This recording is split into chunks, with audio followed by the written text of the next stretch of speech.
Okay, trying this again. They always say that second time is the charm. I'm just kidding, they don't say that, but it's gonna apply in this conversation. Right? Second time being the charm. There it is. Yo, what up? What up? How you doing, bro? Doing good. How you doing? I'm good. I'm good. I'm good. Where are you coming from? Where are you leaving? I just got out of the gym around here. I'm visiting a friend up north. I'm from South Jersey, so I visited a friend up North Jersey, and I was filming a little collab at the gym nearby me with a personal trainer. What part of South Jersey are you from? Do you know like the Camden area? Yeah. Just like right out of Camden. It's called Paulsboro. Paulsboro. Yeah, I grew up in Mount Holly. Was that? Mount Holly? Oh, okay, okay.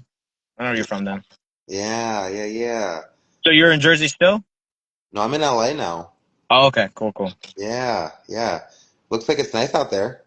Oh yeah, it's beautiful weather out today. That's It's a little beautiful. warm. That's cool, man. Well, listen, thank you so much for taking the time to hop on that Zoom call this past Sunday. I really liked some of the thoughts that you shared, and perhaps we can kind of dive. Let's start from there and then like expand outwards. What did you Okay. think overall of like the over of the call itself? It was super interesting. I kind of had a little bit of a different idea of what you were looking for as far as the Natty King competition goes. I was kind of under the impression when I joined the call originally that it was mostly about like just pure bodybuilding, physique, and that being what drives the like main factor for the contestants. So hearing you talk about how it's more about personality, it's more about the story and like the production side of things, that's where I was like piquing my interest because that's more aligned with what I do since my background is fabrication. So I'm a scenic painter and a sculptor. So I do like finishing in detail and I did some pretty amazing gigs for some really big corporations in New York. I did some work for Spotify, LinkedIn, Meta, Google, YouTube. I did a couple of jobs for Burberry, and I ended up doing one of my last gigs was for Kevin Hart. He wanted these like 8 foot tall crotches, so I made these like four separate. It's like a dick print. I don't know how else to describe it. It was pretty funny. That's hilarious. Yeah, so when you were describing things outside of the bodybuilding world, that's kind of what I've been spending my last like 5 or so years learning how to market myself, learning how to navigate the online space as far as like monetization and creating content and creating the story behind the things that I have accomplished is more or less where my head's at. And so hearing you talk about that was uh, what got me interested in having this call today. Absolutely, man. Yeah, I just finished a business meeting with Eric, who was also on that Zoom call, uh, less than 30 minutes ago. And my perception of this project is everything needs to move towards YouTube. Okay. And Yeah. as much as I love these Instagram lives because it presents an opportunity, I'm invested in meeting the world of natural bodybuilding. And honestly, if we're being completely honest, like I would like to meet the entire world in general. I think that every person has their own story, Yep. and as a storyteller, I'm interested in telling an ensemble piece about a movement, a collection of people who come together and change the world for good. And every Instagram live is an opportunity to learn more about a person who's expressing interest in being a part of this movement. From that Instagram live, the question I ask is, how do we tell your story? How do we tell my story in a cinematic, visually captivating way that plays out on YouTube, Netflix, or in movie theaters? Right, right, That's right. like that's the next hurdle. And that's exactly where like that's the phase in this process that we're arriving at. That makes sense. Yeah, Yeah. creating the backstone, the backstory, and the narrative, like the skeleton of the content per se. Yeah, because as much as I find conversations like these incredibly interesting, and I get so much value of like connecting. Like I used to think 2 years ago that the only connection that could be formed would be in person, face to face. Right, right, And right, back then it was like if I'm not attracted to the female, then it's like why is this person talking to me, right? right, right, right. Fast forward, go to church, get into Buddhism, start meditating. Mm, Now every life form presents value because it's like you're a person and like we're sharing this experience of life on planet Earth together. You know, right, like right. it is super cool. That being said, what gets people in the seats? What gets people Mhm. clicking the thing? Something that looks cool, something Right. flashy, cool Yeah. music, right? Mhm. So yeah, I say all that to say, yeah. No, no, I totally get what you're saying. Like I said, since I started writing like damn near a decade ago. I was doing a little bit of like screenplay writing. I wrote like a pilot for a comedy, buddy comedy. I wrote a couple screenplays for like a reimagination of the Addams Family and a couple things that were just pure passion. And then once I got out of the production of it, like creating the actual script and writing it all down, and I just felt like I had nothing to show for it outside of like the paper that I did or the document that I created. So I wanted to find a way to bridge the gap between, my imagination and reality. And that's where I ended up in fabrication, where I could learn how to make props, learn how to, make scenic walls and stages and all that stuff. Is where I ended up. Like right before COVID, I was doing parties. I hosted like 40 plus events in Bushwick, and we were doing that like every month. We had like a 300 to 400 man party, and it would be like chocolate factories, banks, hotels, just like a quick takeover. We rent it out for the day or two, and then people like myself show up and put up the decor and make sure everything runs and functions. And that's how I got introduced into the production world, because I was doing all those parties, and everyone that I was working with was already in production. They were doing like sculpting, or they were doing scenic, they were doing woodworking, carpentry, all that stuff. And I figured it was a good way for me to enter into a space I hadn't really had any experience in. And I tend to, when I enter a new industry, I always like to align myself with people that have seen their vision come true, like just someone with a little bit of success that, makes it a little bit more tangible, gives you a little bit better idea what A to B looks like, and more realistic version of the fantasy that people are chasing when they go into this whatever sector they're looking for. And so that was like 3 4 years ago. I decided that the fabrication was taking a lot like from me physically. Like I was in a lot of pain. I was working crazy hours. Uh, I was working overnights at one gig. I think I pulled like like I think I pulled 1,000 hours in like 4 weeks or something fucking nuts. Just like incredible overtime. But it was like really difficult work for a month or two, and then it was just nothing for another month or so. So I wanted to find a way to like fill that gap between contracts, and so I pivoted to illustration and consulting. And so was working with an illustrator. He was making like not caricatures, but portraits of people, like really well colored. And I just looked at it. I was like, this could be anime, and it would sell like gangbusters.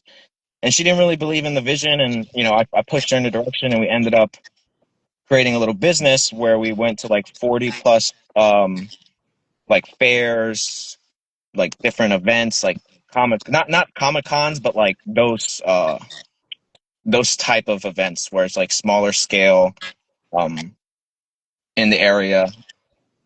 And that was giving me a lot of experience of like how to navigate different industries. Like I was working with comic book writers, I was working with people who design like bags, like products for merchandising. I was working with poker players, just trying to have these conversations with anybody that had like a little bit of momentum, show them what looked like to create the back end of their business, and then push them in the right direction of like what's your mission statement, what's your goals, where do you align, what's your 5-year plan, like creating that kind of profile for them.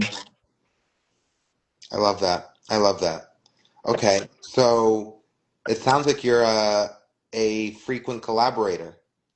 Yeah, I would say so. That's probably where my biggest skill is. I'm really good at like assessing talent and recognizing potential. That's like just because of my background in production and fabrication. I've had to walk onto sets or parties where literally people would just pick their nose if I let them to. And so I have to like push people in certain directions, recognize where they're good at, what they're bad at, what they don't like to do, and then navigate So, that. so you may have already said it, but you mentioned background in fabrication and production. What is it that you're currently doing so far as when it comes to collaboration with people? So collaborating with people, I have kind of pivoted more towards the fitness space where I'm like trying to help people in their journey to either lose weight or gain muscle, and trying to align myself with people that already have some type of fitness background. That's as far as collaboration. Uh, Currently, other than that, I'm working on my writing, working on creating like a. You ever heard of the show Wilfred? With the dog? Yeah, yeah, Wilfred with the dog. Jason Gann. I met that guy like 3 years ago, and he had like this page. I have a lot of interactions like this, but he had this like half thought out comic book page, and for some reason he decided to show me, and I was like, this could be like really, a big idea, and I called it Wilfred Comics, and I started doing the paneling for like early production of that, working with him. He started doing politics in Australia, so he doesn't have time for me right now, but I'm trying to, move the ball forward in that direction. So I'm always trying to work with somebody and, either be in regards of art or fitness. Those are like my two sectors for collaboration.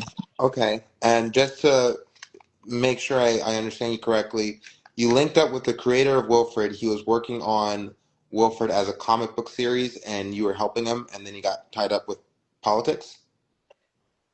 So yeah, he was running for like I forget the title of what uh position he was running for, but he started using his time on that campaign over the last 2 years. I think it was like a legalized marijuana campaign for Australia. Okay. I think that was like what he was spending most of his time on. But by the time that you two linked up, he had already had the show on FX with Right. Elijah Wood, Hmm. and he was now conceptualizing the same story into a comic book format. Right. He had like bare bones ideas. So he pretty much the only thing he had to pitch me, besides like a couple different screenshots of things on that panel, it was all like it kind of looked like when someone put together a scrap paper, and it was just like little pieces of magazine. Mm-hmm. But his his main plot point was that he wanted to write the story that was mythologized, and it's like a Native American mythos that marijuana is like a plant that was given to Earth by like this alien goddess, and that's what he wanted to explain, put Wilfred in the middle of. Okay, that sounds fun. Yeah, it was a lot of interesting things going back and forth, but like I said, he had a very bare bones ideas, and I've you know managed to flesh it out. That's kind of where I use my background in like writing and uh, just trying to create worlds around different ideas, like Love Wilfred or it. Love it. yeah, Can can we do some fleshing out? yeah, definitely. All right, I love fleshing out. Fleshing out come on, I could flesh out all day. Okay, so here's the thing, man. We have a limited amount of time to make this real in order to hit we came up with a deadline of June 2029 to have this King of Naturals tournament and the crowning of the Natty King, right? Yeah. So the way I see it, we have 2 years to generate enough buzz, momentum, excitement, and money so that by the time 2028 rolls around, we actually have the proper funding to put on the biggest sporting event in bodybuilding since Arnold Schwarzenegger was competing. That's what Right. the goal is. We Mhm. want something that we want $1 million cash prize for the winner of this tournament, and we want celebrity endorsements. We want famous people at the tournament showing up and going like, "Yeah, this needs to happen. Uh, we're making natural bodybuilding great for the first time ever, Right. literally first time ever." Mhm. And the question is, how do we get from point A to point B? From my perspective, from my perspective, it's like if I talk about it to someone who's not creative like you, right? Mhm. If I just talk about it to like a natural bodybuilder, this isn't real. Of 100%. course, of course, it's not real. Like the Natty King is not real. But you know what else is not real? Goku, Batman, Right. Superman. And they put seats in chairs. You know what I mean? Exactly. After the seats. Exactly. So the fact that the Natty King isn't real should not be a deterrent for the future success of the title of the concept of the project. Right. Right. I hear what you're So saying. yeah, so like what do we need to do in order to make this idea of the Natty King successful and consumable for mainstream audiences? Because it's like when I think of Naruto, nobody gave a shit about little kid ninjas before Naruto, and then it Right. became a global success. When I think Hmm. about One Piece, nobody cared about little kid pirates. You know what I'm saying? So it's not like I'm not afraid of inventing a market. People Right. ask me, it's like, is there a market for natural bodybuilding? Is there a market for this story? There wasn't a market for Dragon Ball Z. There was not a Right. market for One Piece. You created it. Yeah, they created it. And I'm interested in creating a market for the Natty King to exist. And then we just crown the person and then it becomes a market. Right. Yeah. Yeah. So, the first things that are coming to mind as far as like creating a story are probably some stuff that you've also thought of. But I feel like having the main like production and movie be about like the background of these lifters of going through what makes them interesting as far as characters, and then piecing together whether it be organic or not. Because I understand what you mean when you say like the WWE. Not every single conflict can be organic, you know, and conflict is what drives a lot of storylines. And so when I think of how to create this into like a cinematic universe, I almost want to like make it like Spider-Man, where we want to create a title big enough that anyone wants to put it on. You know, like anyone can wear the mask, anyone can be the Natty King. This is just what it took to, you know, show up and put this on the onto display. And this is what it this is the standard that we're looking for as far as natural bodybuilding. And that, I feel like that has to do a lot with what drives and motivates each individual character, you know, like their what brings them to the scene, what, and it has to be more than just like I want to be the best looking, you know, most successful person. It has to be like someone like myself, where I grew up in a immigrant household with a father that was just extremely abusive, and that what is what drove me into fitness, was dealing with those like past traumas in a healthy way, where I wasn't actively destroying my life, which was something that I had, you know, did in the past, which is, you know, look to drugs, look to just things that weren't healthy for me as a means of coping. And so, like, that kind of stuff is what's going to make each character relatable. And when we look at the full roster of who is on the competition list, like you said, they should each have their own like immediately identifiable characteristic and trait that brings them like an audience, whether it be their charisma, whether it be their compassion, do they show up for people when they're supposed to? And it doesn't even have to like I like to focus on positivity, but also negativity sells. And so there should be storylines where it's just like some guy that just thinks he's the best and wants to be the best, and that's the only part of his persona. Yeah. And So so good. yeah, I was gonna say, did you watch Naruto by chance? Yeah, yeah. You know the entire story? So I watched up to Baruto. That was Oh, his. great. Yeah, yeah. So you know the entire story of Naruto? Yeah, yeah, yeah.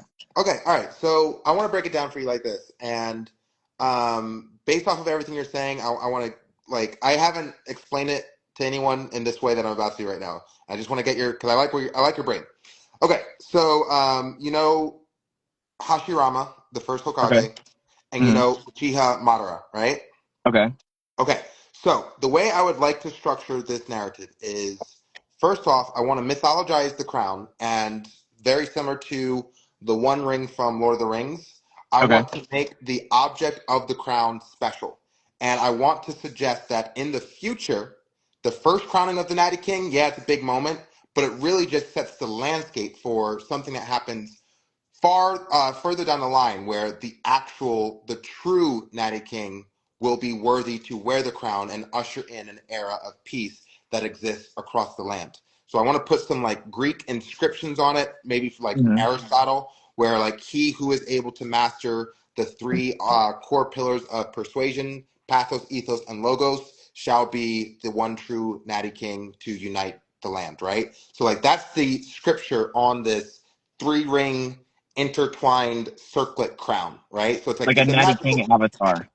Yes, yes, Hmm. yes. It's like it's a magical crown. It's a magical object, right? Hmm. Okay, so we within this first generation of the athletes and in the first generation of like the Natty King roster, we usher in this crown in order for this prophecy to come true.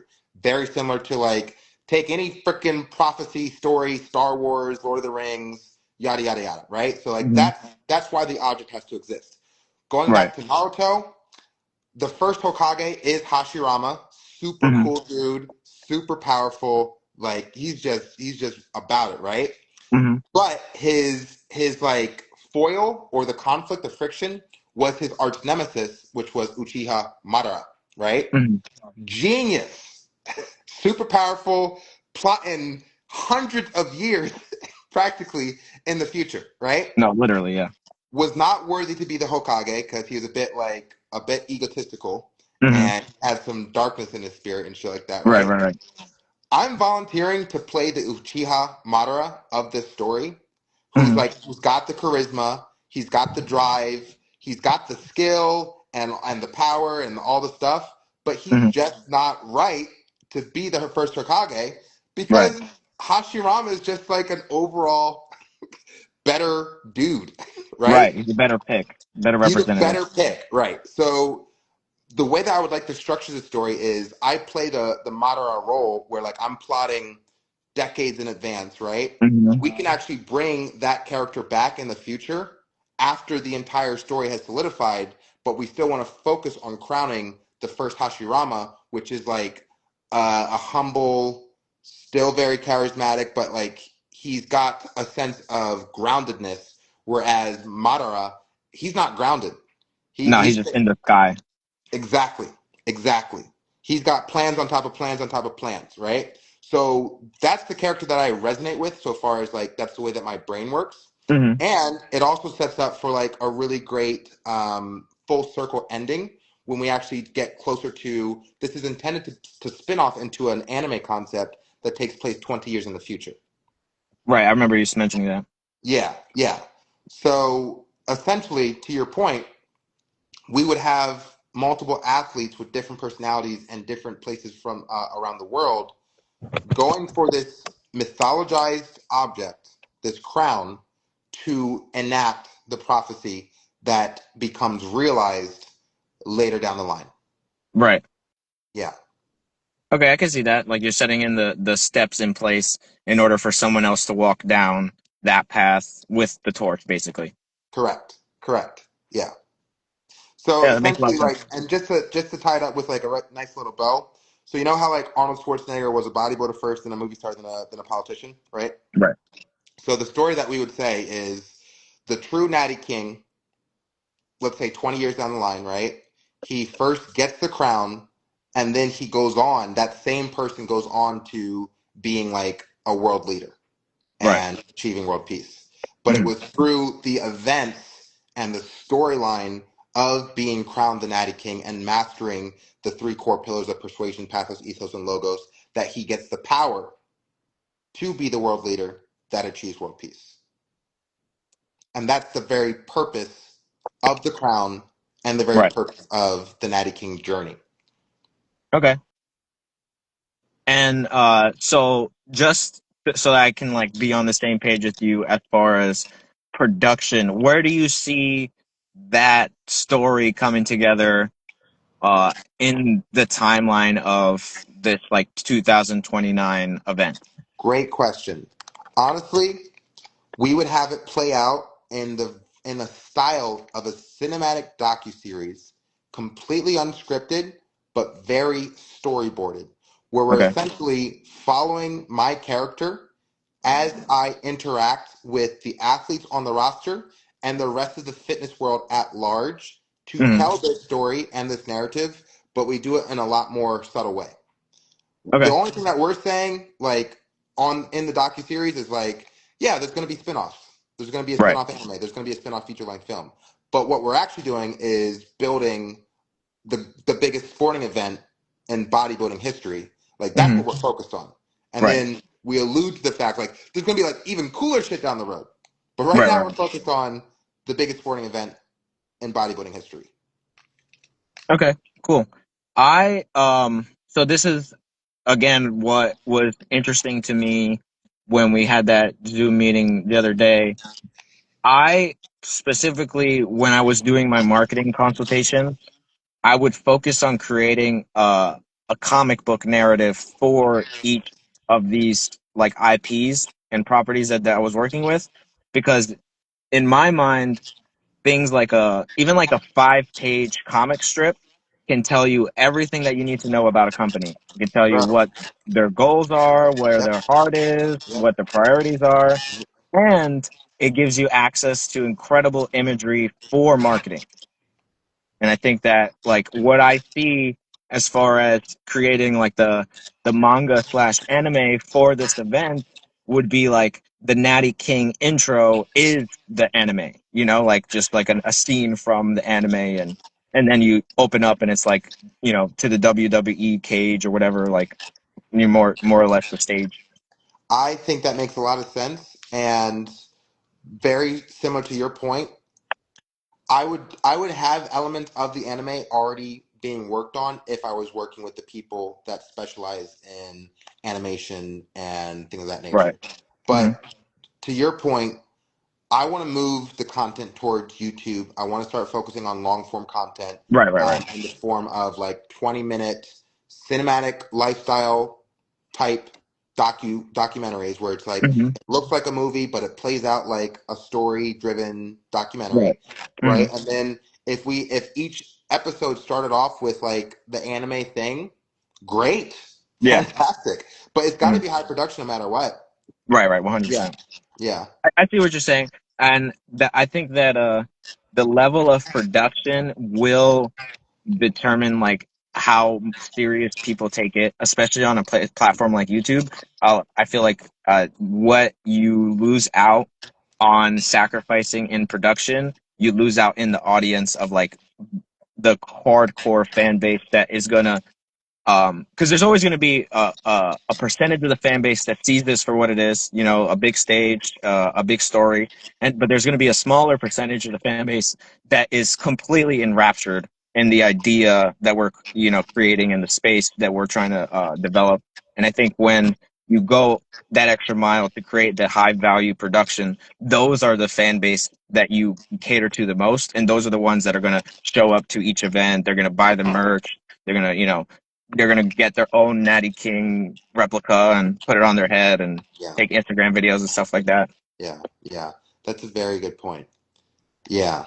So, and I guess like if I'm being completely honest with you, um, right, the past 4 days, I've been dealing with the understanding that the story is not good enough to um, go viral beyond just the people that it resonates with.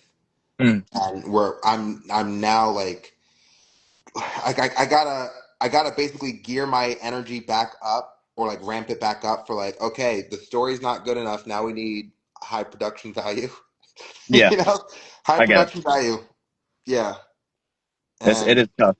yeah, It's that's back and forth. yeah, yeah, because I'm stoked about the story, and I've hooked some natural athletes in the sport on the story. I think the story is awesome, but if we want thousands of eyes, tens of thousands, hundreds of thousands of eyes, it's not the story that's going to get them. The story is at the core of all of this, but what's going to get them is the visual. Right. Yeah. And even like that's where I was thinking about like the scripted conflicts, like things that will go viral are going to be like moments where two of the competition people are like screaming at each other, but that'll be like a clip that gets taken out, and that'll be like, just a moment in time. I feel like those kind of interactions are going to be where you get the normie audience, which is like just people there for the drama, people there for the entertainment of it all, not necessarily for like the hardcore storyline, the passion, and what drives each and every character.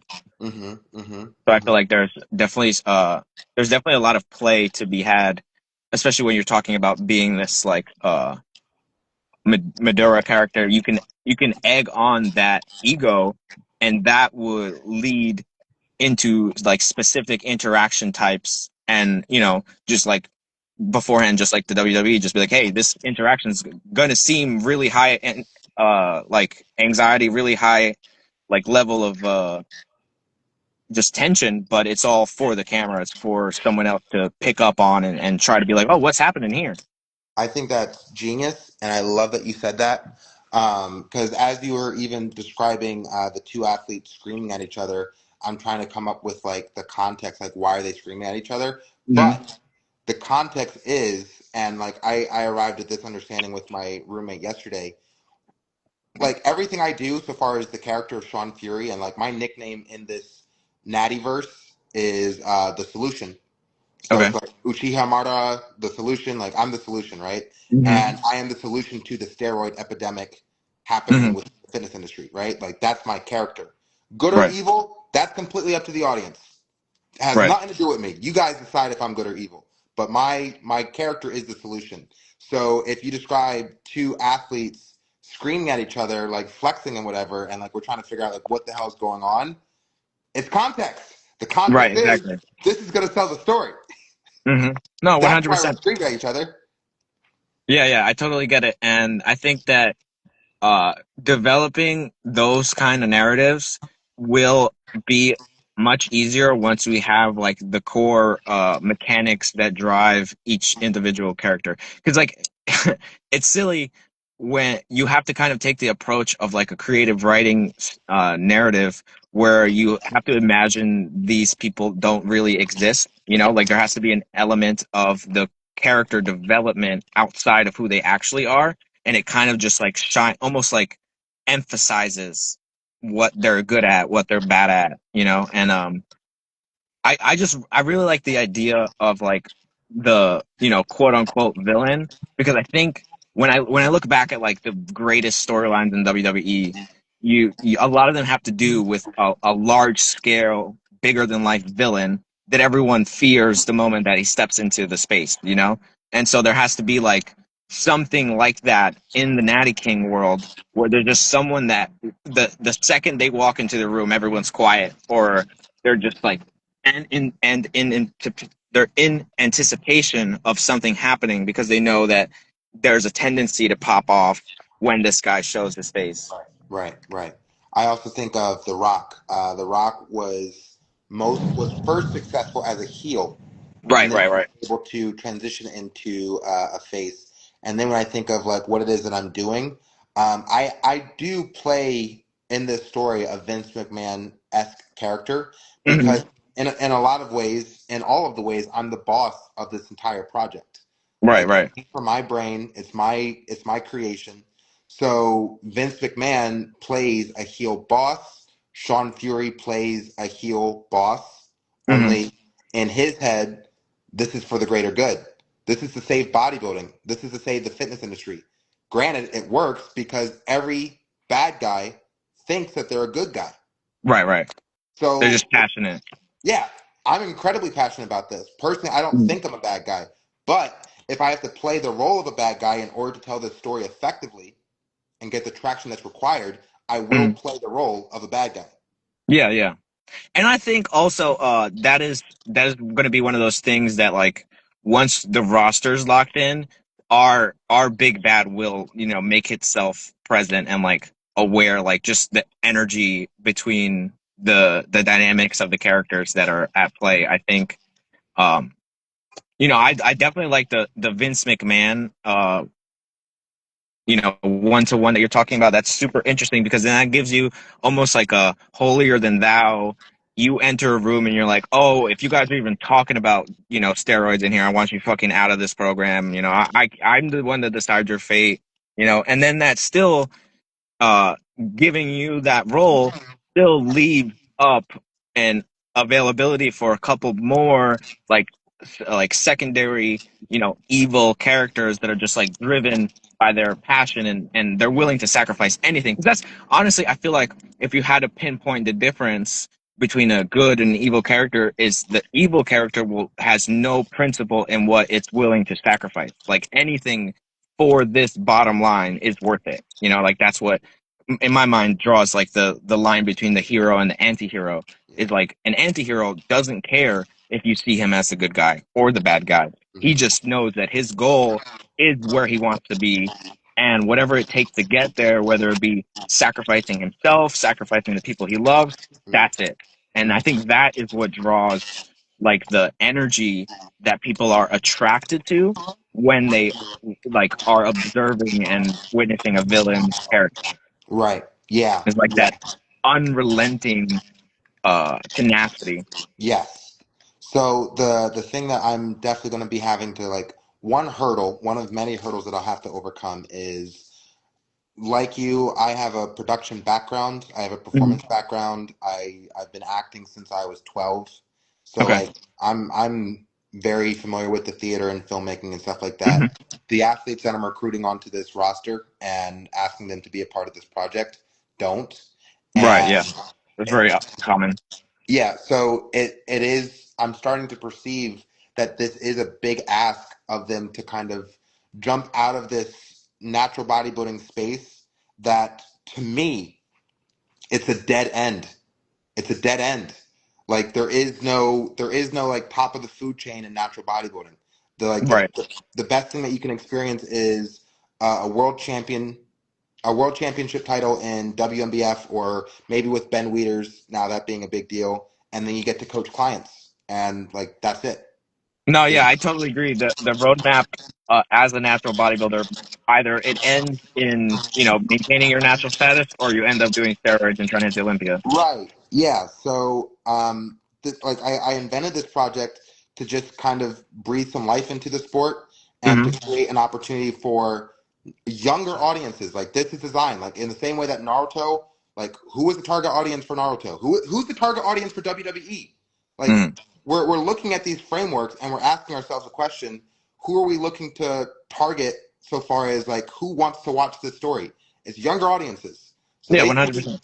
yeah, they see someone like us telling a story of the Natty King, the greatest natural bodybuilder in the world, and they now have an idea as to what that person looks like, Hmm. the charisma that they have, the energy that they bring, and the fact that they too can pursue it as a career path. Right. It's like a tangible outcome that they can see for themselves. Exactly. Which is like, whereas when I was a kid, I didn't even know natural bodybuilding existed. I had no Yeah. idea because Mr. Olympia was the only was the only platform for Hmm. bodybuilding, period, with Ronnie Right. Coleman and Jay Cutler. Hmm. No, I know So what you mean. yeah, How old are you, if you mind me asking? I know it's a random 34, question. 34. Okay, I'm 30. I'm 31. Nice, nice. Mm. Yeah, Cool, man. It's a dope conversation. Got me thinking about a lot. yeah, man. Yeah, there's a lot of work ahead. But since you draw, you said, right? Hmm. Perhaps like, would you be down to like maybe make an attempt? Completely up to you. But I would love to start like conceptualizing what the crown is going to look like. Okay. In my mind, it's like a three ring circlet that kind of the three rings kind of intertwine, and maybe there's like something beyond the three rings, but then there you would see like Greek inscriptions that would actually be the prophecy, suggesting that the true Natty King will reveal himself when he masters the three core pillars of persuasion: pathos, ethos, and logos. Okay. And when you see the three rings in your mind, are you seeing like Olympic style rings, like circles in and out of each other, or are you seeing like actual steel rings, like kind of chain linked together? Um, Closer to the first one, but I was even thinking, do you know the crown that Jesus wore? Yeah.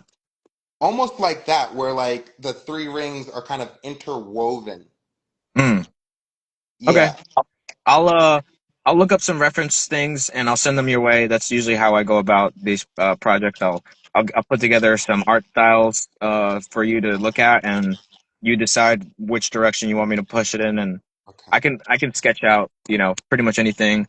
Taking it to the next level. Right now I don't have a tablet, so I can't illustrate it offhand, but I can Mhm. definitely conceptualize and, you know, help bring it into that next space. I love it. I'm also heavily inspired by Game of Thrones. Okay. And again, this is all about the power of myth to me. Hmm. So, Game of Thrones, everyone's vying for that coveted, Iron Throne, Right, right.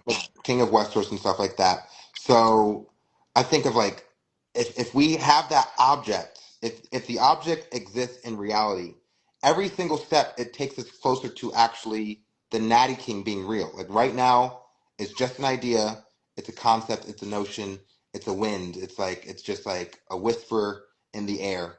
Very similar to how like the Batman year one. It's like the Right, right. Batman's not real. Like who is this guy? Like we've heard about him, but we've never seen him. And then year two, more people have seen sightings of the Batman, but he's like, Right. what is he? A person? Is he a thing? Is he an animal? What is he? And then year Just a three, shadow. yeah, yeah. So like maybe we start with a sketch, and then it's like, Mhm. okay, now we see the sketch, and like we're just communicating with the audience. Like this is to me, it's an inevitability, Right. but to the rest of the world, they're just kind of watching and waiting and seeing this whole thing take shape. Yeah, yeah. That's cool too. I was thinking also, so part of the fabrication stuff, I was doing mold making and casting. And so I could actually make that the helmet, like the crown, into an actual crown, like made out of steel or whatever. That'd be dope. Yeah, yeah. It I have an issue where I say things are easy, but I just spent a lot of time learning them. So I want to say, oh, it would be easy, but it'll probably be like, a little bit of a hurdle. But I definitely could see that being something that, is possible 100%. Listen, That'd be really interesting. yeah, I have been saying for months and months and months, at least 4 months, that I really want to mythologize the person who makes the crown. Like I want to turn the person who makes the crown into like the forge master who was Like like, effective. yeah, like a Festus, yeah, yeah, Hmm. yeah. So like that's what I've been wanting to do.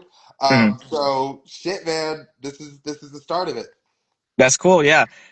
I could also see that being like a really awesome intro to the anime, like just like hammer on steel, clamming down onto the Yeah. Frank thing. Yes, yes, and maybe we see an anime version first, and then we actually see like it transitions Yeah. into the real life cinematic lifestyle of it. Mhm. Yeah, yeah, Come that'd be on, crazy.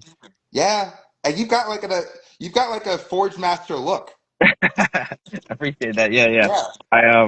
It's definitely something that I spend my time in. So I guess it's coming through.